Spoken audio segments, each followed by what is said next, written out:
Okay, welcome back to the channel. So today we're going to be working on the rear wheel. I was going to do the front end, but the front end is going to take the longest because I have to have the fender painted.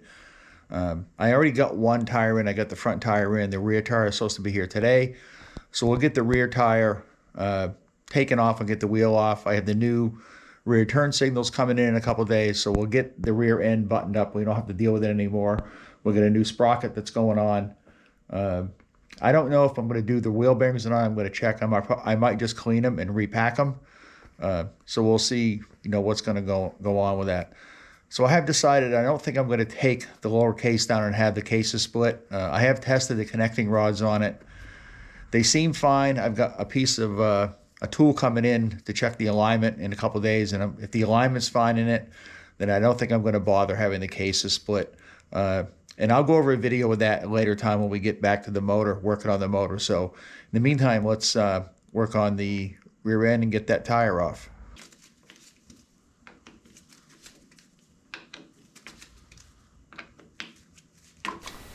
Okay, so the first thing I got to do is I have to take this caliper off. It's got 2 bleeder screws on it. We did look this caliper up in one of the manuals down at the shop that I go to. I don't remember who makes the caliper, but I'm going to keep that caliper on there. It's a fine working caliper. There's no issues with it. The only thing I don't like is that rubber hose that's on there. It's really a pain in the ass.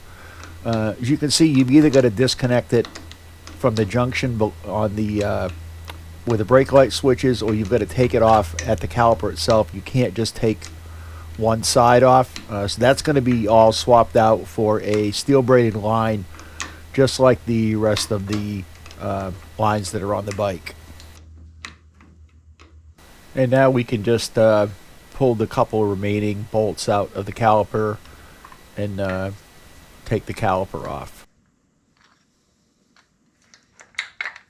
Now in the top part of that caliper there is a small O-ring, so the brake fluid can go from one side of the caliper to the other, and you'll see that in a minute. See, I'm holding that in my hand right now, and if you leave that out, brake fluid is going to pour out all over the place. So now I'm loosening the rear axle because I want to get the that bracket out that holds the caliper in.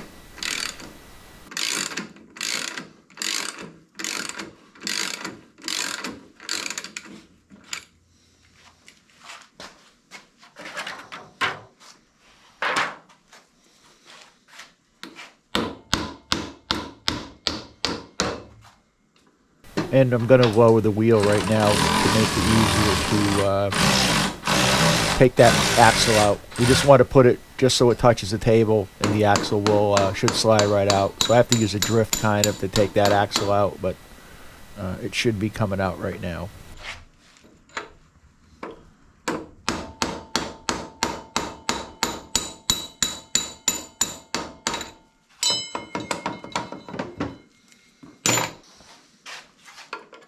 On the bottom of the caliper bracket, you can see that line that runs to the frame. There's a cotter pin that holds that in, so that it has to come out before the caliper bracket can be taken off. And if we raise the frame up, we can actually slide the tire out. I kind of messed up, and I have that jack over that piece in the back of the table where I could get the tire out, but it seems to come off pretty easy just by raising the tire up. Trying to put some pieces back together so I don't lose them in the end. And this is something that I really didn't need to do right at the start. Those fender braces really don't do anything. They don't hold the fender to the frame. There's only 2 bolts that hold the fender to the frame, and one is for the shocks and the other one is just to the back of that shock, you can see, but they had to come off anyway because they're going to the shop to be painted.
And at this point, we can just lift the fender up.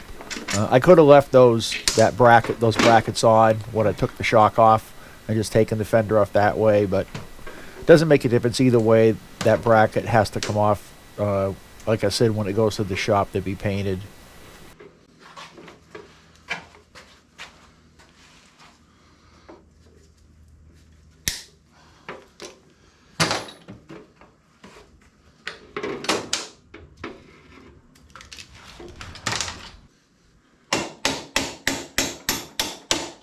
Now it's time to get the rest of the bracket off, and that way I can get the shocks off. Still have to take those 2 bolts out for the shocks to take the shocks out of there. So I'm going to be removing the rear foot pegs. I don't know if I'm going to put those back on.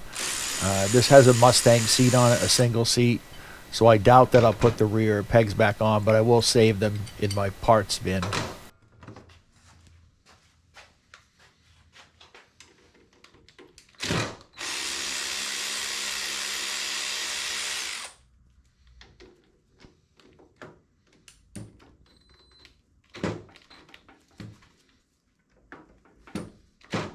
And we just took the first one off, and now I'm starting to loosen the second one, and we'll get that off in a minute.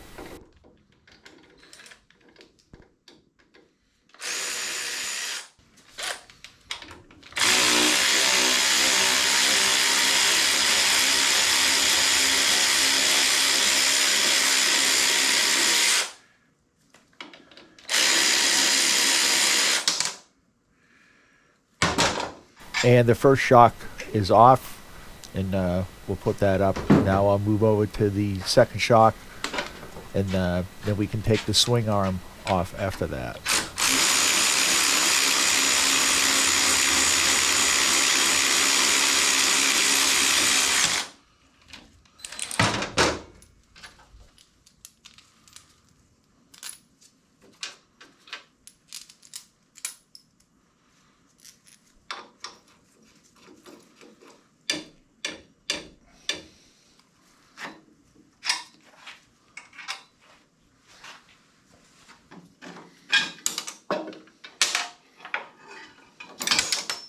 And here we have the second bracket coming off, so that's going to complete the portion of the rear fender off.